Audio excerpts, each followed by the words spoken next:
संस्कृत के सुंदर और लीक से हटकर नामों की श्रृंखला में आज प्रस्तुत हैं कुछ और ऐसे नाम जो आपने या तो कम सुने होंगे या सुने ही नहीं होंगे। आप अपने बच्चों के ये नाम रख सकते हैं या दूसरों को उनके बच्चों के ये नाम रखने की सलाह दे सकते हैं।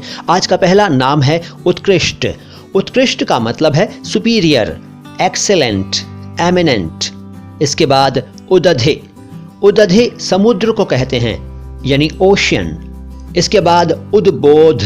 उद्बोध का मतलब है जागृति, अंग्रेजी में कहूँ तो एनलाइटमेंट, अवेकनिंग। इसके बाद रिष्टि।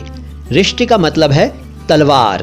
अगर आपको तलवार नाम अटपटा सा लग रहा है तो ज़रा सोचिए, तलवार सरनेम भी होता है और उर्दू में शमशेर और सैफ नाम होते हैं तो ये भी तो तलवार के ही पर्यायवाची हैं। इसलिए जब शमशेर, सैफ और तलवार नामों के रूप में इस्तेमाल किए जा सकते हैं तो रिष्टि क्यों नहीं?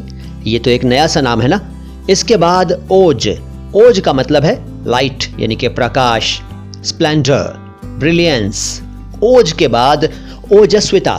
ओजस्विता के भी यही अर्थ हैं यानी कि लाइट, स्प्लेंडर, ब्रिलियंस।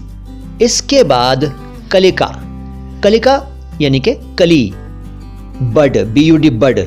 कलिका एक अच्छा सुंदर नाम है। इसके बाद क्षिप्र। क्षिप्र का मतलब है स्विफ्ट यानी कि तेज, तत्पर, क्विक। क्षिप्र के बाद तेजस्विता। तेजस्विता का मतलब है एनर्जी यानी कि ऊर्जा। इसके बाद एक नाम है तोष।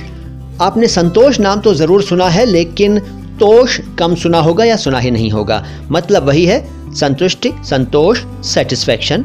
तो आज जो मैंने आपको 10 नाम बताए हैं, ये नाम आपको कैसे लगे कमेंट बॉक्स में लिखकर ज़रूर बताइएगा। अगली मुलाकात में मैं लेकर आऊँगा आपके लिए कुछ और सुंदर सुंदर प्यारे प्यारे नाम।